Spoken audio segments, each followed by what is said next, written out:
बताइए रुआ एगो लड़की बातें जो सिंगर 10 साल से अपन मेहनत करके कलाकारी सीख के गीत गावत है एको फिल्म ओकरा काम मिल लोग एको वीडियो में ओकरा मिल लोग स्टार के संग ना ई सब लोग एगो मुद्दा लेके आवत है कि चलो बिहार में बिहार तो पूर्वक देश हो तो पूर्वक बना दो बिहारी के कह दे कि हम सरकार का हमार रोड भाई कि अगला बार कौन लड़की मत जब विधायक के बेटी कह दो विधायक के बेटी सब तार गलती बात बा। तू चाहत वायरल होके भोजपुरी में तू चाहत वीडियो में स्टार के संग शामिल होके तू बिहार के लूटे के चाहत और कुछ ना। पत्रकार लोग भी बिहार के डुबावत हवे हमेशा डुबावते आइल बावे ना। तो ये वो गरीब परिवार के बता दो कि न्यूज उठा के कि वो कोनो छोट सिंगर के गरीब परिवार के सिंगर के लड़की के उठावे के काम प्रणाम। हम है रंजन, आज साथ में बानी हमनी के एडिटर नीतीश बाबा। तो आज के जो विशेष चर्चा हुई नीतीश बाबा के साथ ही हुई।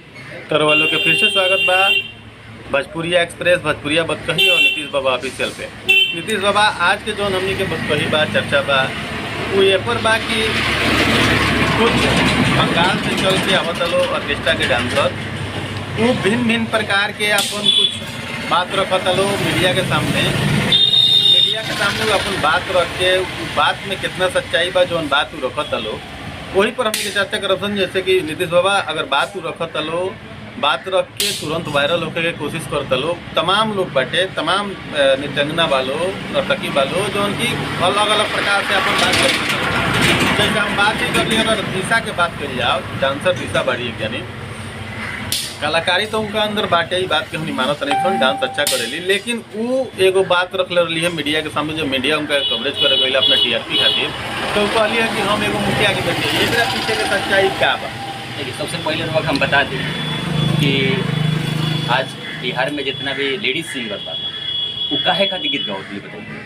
वो गीत ऐसे गावत लोग कि आगे चल के भोजपुरी लाइन में हमारा बढ़िया सीट मिली जैसे हीरोइन के। तो ये में कहीं दिखाई नहीं देती कि बिहार एक कौन लड़की आज वायरल हुआ कोनो स्टार के सामने में शामिल।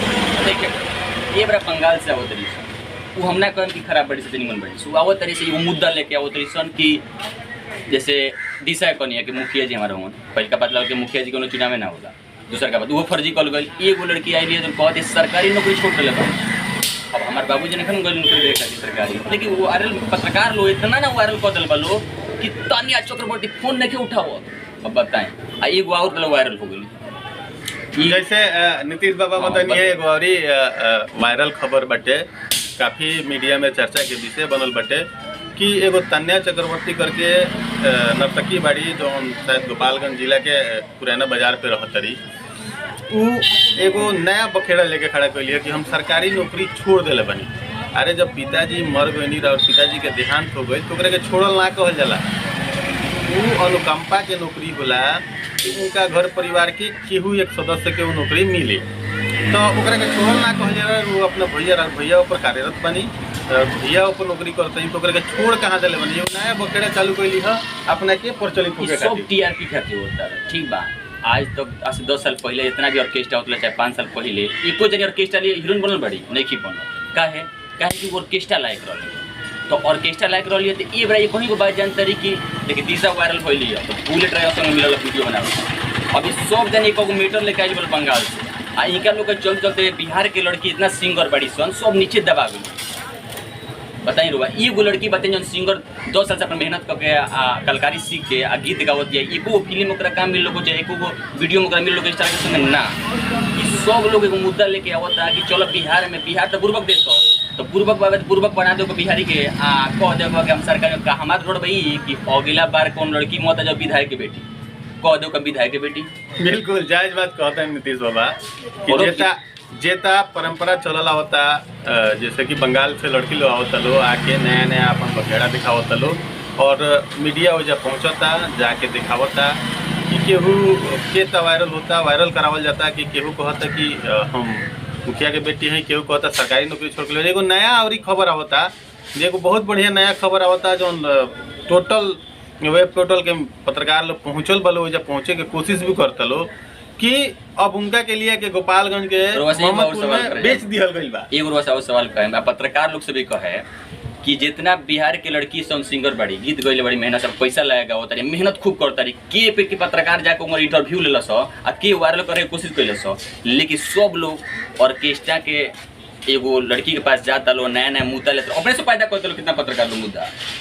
अब बताएं अपने से पैदा करते लो कितना मुद्दा, तो ये बताएं कि कौन पत्रकार बड़ा जौन एगो गरीब परिवार से जौन सिंगर गावत अपना बिहार के लड़की ऊपर उठावे काम कर ले ना, ऐसे कि ऑर्केस्ट्रा कैसे उठावता लो कि 18 घंटा में 10 घंटा में 5 घंटा में 2-2 मिलियन व्यू जाता है, तो पैसा होता है। तो ये अपना बिहार के एगो नीचा स्तर पर गिरावे के कोशिश करता लो पत्रकार लोग, हमारा क्या नाम है। बिल्कुल जायज बात कहनी है। जैसे कि अगर अपने यहाँ के भी लड़की कोनो चाहे जेंट्स होके चाहे लेडीज होके अगर गाना गावता तो वही वो कलाकार है, काफ़ी मेहनत करता। मेहनत कैला के साथ मेहनत के फल भी मिले के चाहिए। तो वो माइक जो ले आके वजह ठेका हो जाता मुँह पर, कहीं अपनों के यहाँ जो लड़का मेहनत करता ओकरो मुँह पर जाके वो माइक लगे सटावे के चाहिए। ना सटाई लो कैसे कि ऊपर व्यूअर ना मिली है, इनका टीआरपी ना बनी, इनका पैसा ना बनी, इनका कमाई ना बनी।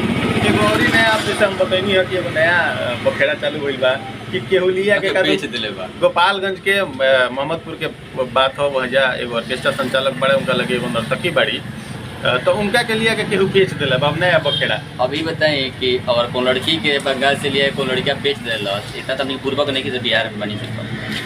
वो बाप बात छोड़ दी अपने बेटी के, आई वही मन लग गई, बेटी का मन लग गई। अब बहुत तरीका जब बिहार में रह, जब बिहार के बहुत सपोर्ट मिलता तो सब तार गलती बात बा।